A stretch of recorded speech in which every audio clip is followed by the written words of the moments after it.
What I have for you in this lesson is the basis to what spirit is. And how everyone on the planet is a spirit. Okay? You can only be one or the other. But you're a spirit. You can and the two spirits are, and I'm going to split it.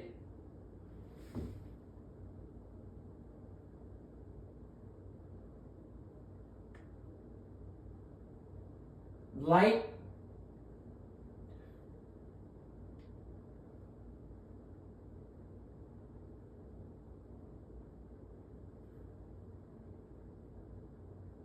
or darkness.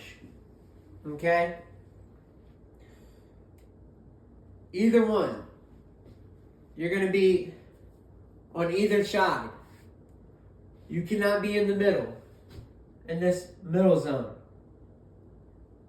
This is considered lukewarm.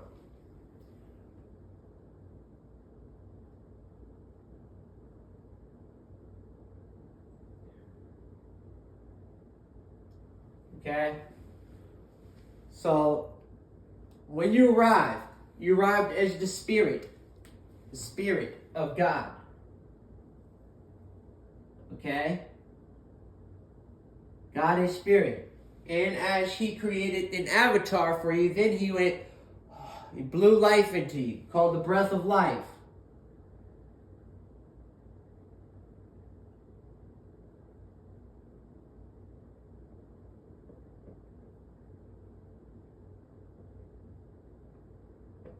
And then what is life?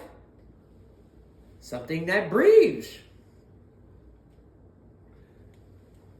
That's why it's called the breath of life. Because in order for the life to continue inside of the physical vessel of the avatar, it needs to do what?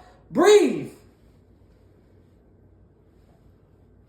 So you are alive because you are breathing spirit. Okay? You're actually breathing your spirit in and out. You're breathing the air of consciousness of God. So you are breathing in God itself. God is spirit. The breath of life is the spirit. Which means you are breathing in God's consciousness. And you must be aware of this. That you can either be one of the two spirits down here on earth. You cannot be in between because you'd be considered lukewarm. You must choose a master. Master of light and darkness, or the master of darkness. He has no mastery in light. He fell from light, claiming to be light. That's what darkness does. It claims to be light. Now, the next thing you want to understand about being on either side is what you'll be when you make this choice, okay? They will not teach you this in church. I will teach you the mysteries of God.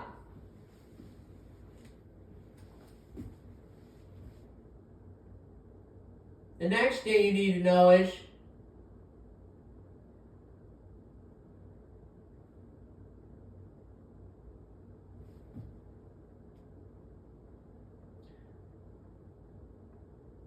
when you make this choice, this is your spirit, okay?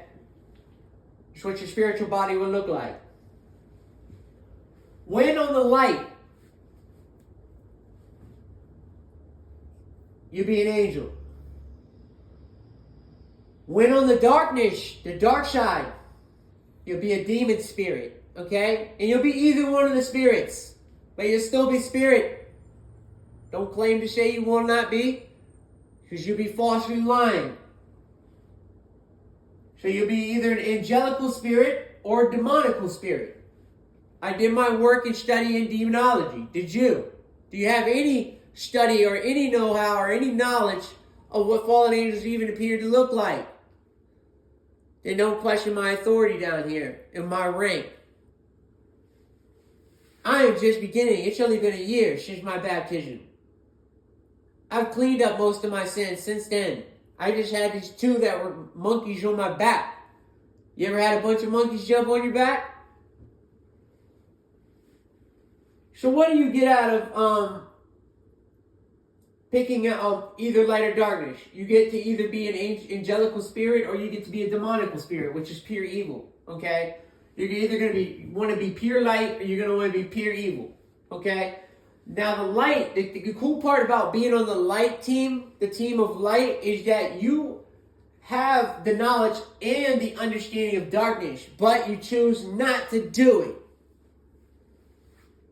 And that's for the ones that are at the highest rank with God in the light. Okay? Because they would have to study it starting off in darkness and then returning to the light. This is one of his highest ranking members inside of the division of God, because that is where God is in his mastery. He's mastered darkness. He fully has the knowledge to it, he fully understands it, and he doesn't do it. Puts him as holiness. Yet, he still has the authority to, once in a while, use the evil against man by using creation to kill it. So God doesn't actually kill you. He has designed a system in place that will kill you. Called the ocean. Called the volcanoes. Called ice ages. He doesn't have to physically touch you. He just has to drop the temperature a little bit. Let your toes freeze. Let you get a little frostbite on your fingers. Because you can't keep your hands warm. You ran out of propane. You ran out of generator energy. You ran out of energy, okay? And when you run out of energy, guess what? You're going to slowly stop. Eventually, you're going to stop moving. Stop breathing. And that spirit's going to come out right out of that avatar, and he's going to say, "What'd you say, boy?" Just like a military drill sergeant in your face. "What'd you say, boy?" And that's what it's going to be like. Now, when you choose these paths, it'll be based on choice. So everybody has a choice.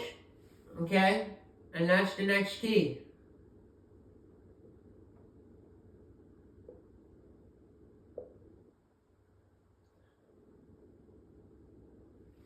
The choice to choose a side on which spirit you want to be in life. Currently, we're leaning towards the demon spirit right now on the earth. Most people want to be a demon spirit. They're claiming to be darkness is the way. Darkness leads you to destruction. So I want to tell you what demons do. They're destructive in all their behavior. They have no discipline and they don't learn anything.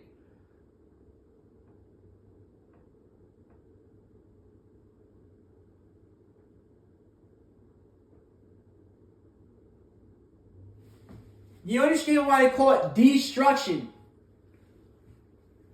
You understand what a structure is, right? What about a construct? Well, it's the breakdown. It's the dissolving of the actual structure itself, the construct of how it was designed. It's the demolition crew when they come through and they blow it all to pieces. They called it the destroyer of worlds, is what they called it. They're destructive. They destroy constructs. They destroy structures. This is when they come through and the graffiti team comes through and graffitis everything. That's a demon spirit. Immediately, you can classify it as a demon spirit because it's doing demonic activity.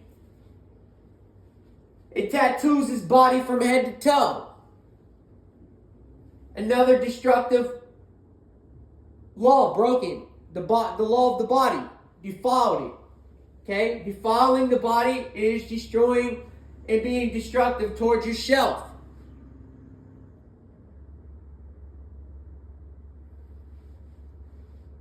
Now what I want to talk about is the angels.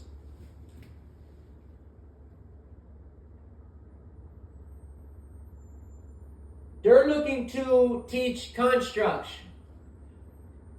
rebuilding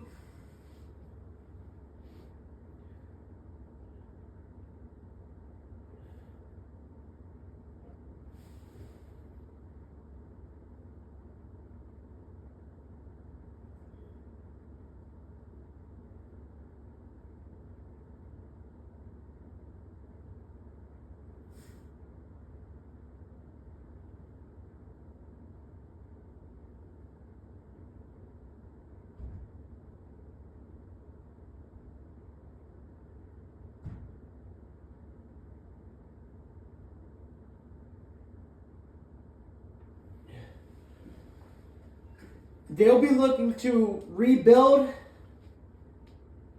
redesign constructs, okay? What is a construct? It's the starting point to the building. It's the blueprint. Okay, that's basically what a construct is.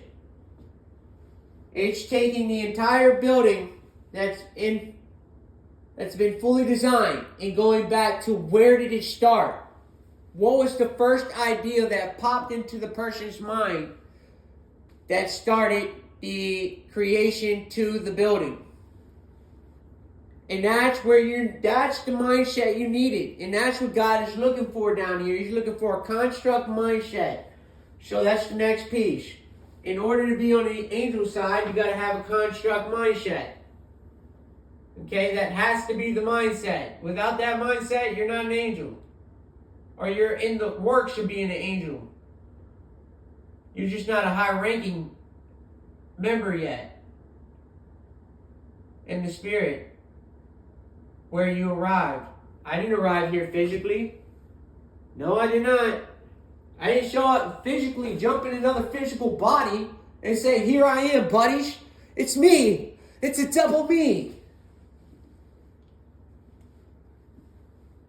So I can rank up whenever I decide to get activated. And when I was activated and I said I didn't want to go to work yet. And I didn't. I didn't go to work yet until a little while later. Wasn't my time. I was suffering from people being brutally ignorant to me. Beating me down, bashing me down, telling me I'll never amount to nothing. I'll never achieve nothing. You're just like your father. You're just like this. You're just like that. Instead of encouraging me, they demoralized me. So that's the next key of what a demon spirit does. They demoralize the opposite side.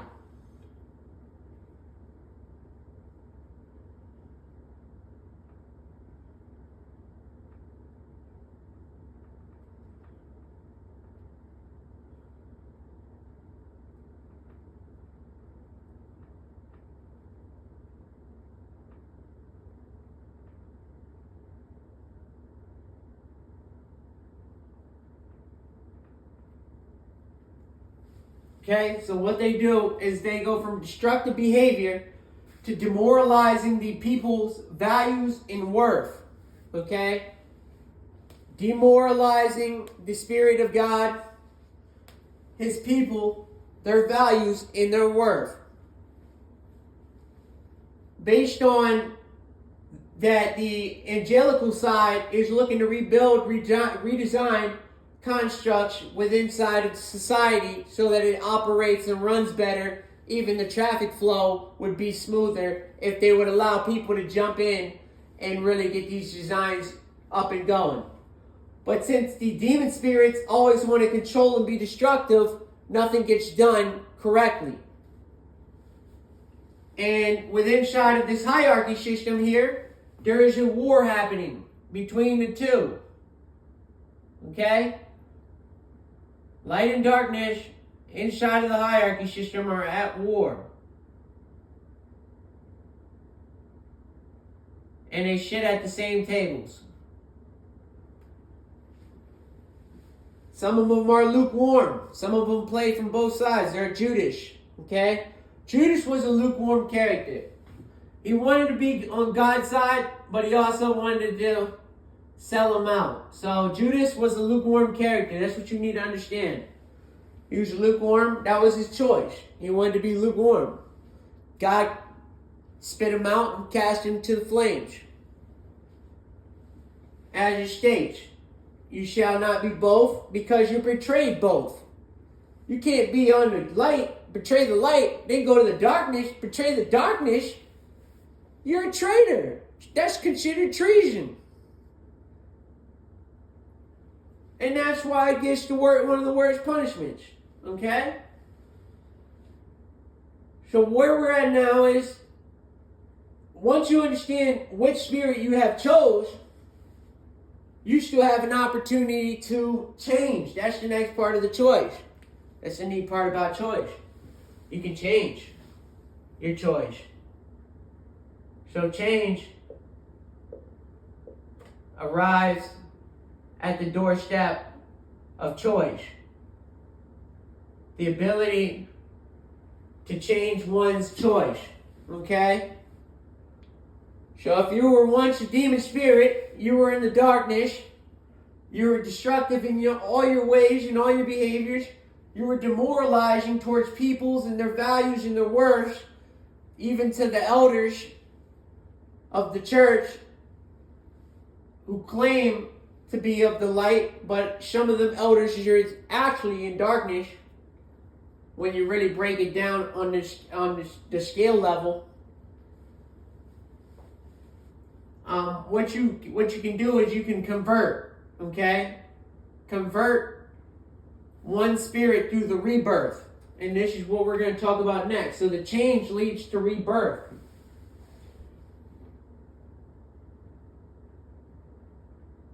And I prayed on this, that the Spirit would speak through me prior to doing this video, so that it could be done correct. And the rebirth. The rebirth is the baptism. The baptism is a commitment. It's a covenant, okay?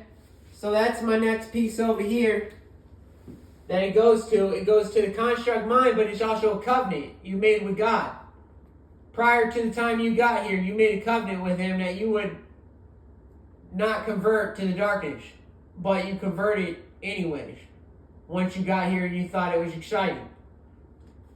So you made a covenant with God. Prior to the time you stepped foot on earth.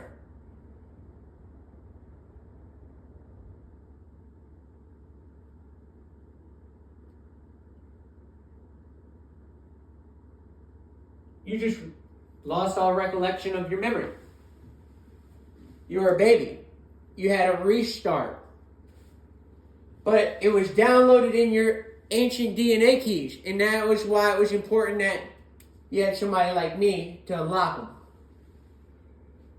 So change, rebirth, being born and reborn in the baptism of Christ. You'll make a covenant with God in the heaven by doing this. That you will commit to the light and never return to the darkness. Now, will you commit sin? You still commit sin. But you'll have a change of heart towards how you feel about sin. How you view it. How you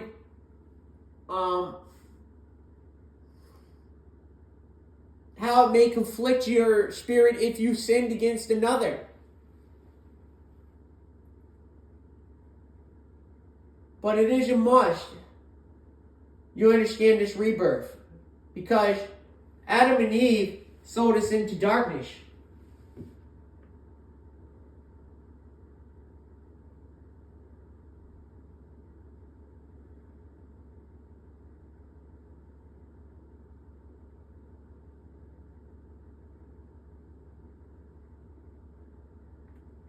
So we were converted in the beginning on darkness. Christ paid the price and brought us to the light.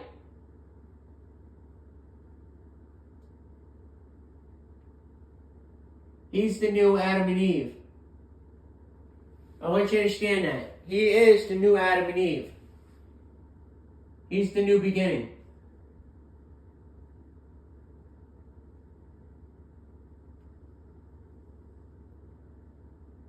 That's why He arrived to save that seed line.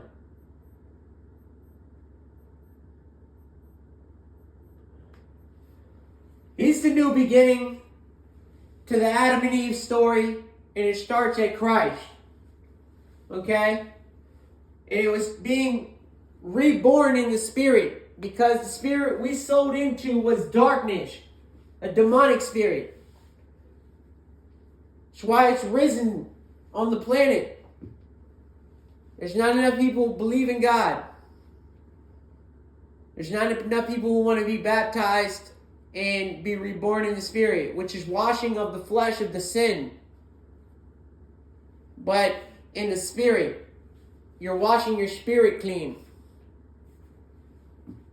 What occurs is another spirit arrives called the Holy Spirit, and when you're dipped and these words are spoken over your life and you're dipped in that water, it'll be based on the blood of the Lamb, the perfect sacrifice. And when you're sacrificing your life to be reborn in the Spirit of God. So not only did he die on the cross for you, but you're dying with him when you get dipped in the blood of the Lamb and going to his kingdom. You're committing to the offer, which is to convert your spirit from demon spirit to angelical spirit. And it was based on the choice to change and be reborn. When you're reborn, you'll have a change of heart. It'll change your heart.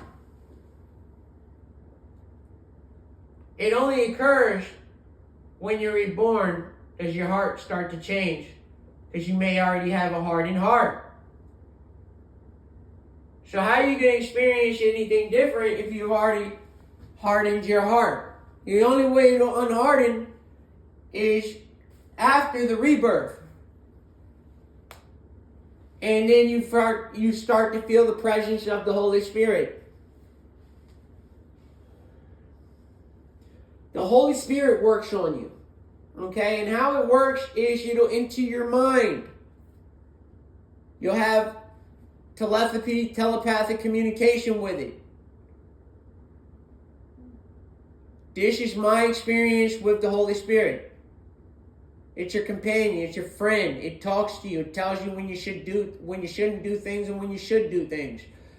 Or to walk places, walk paths. It'll tell you to go places.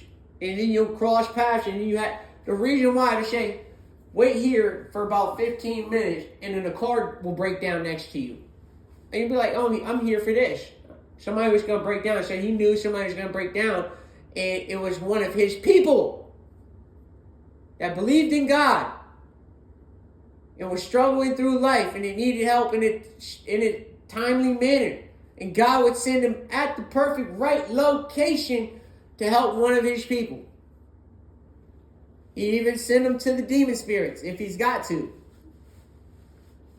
They're not number one priority though. Number one priority is his people, the ones that are suffering.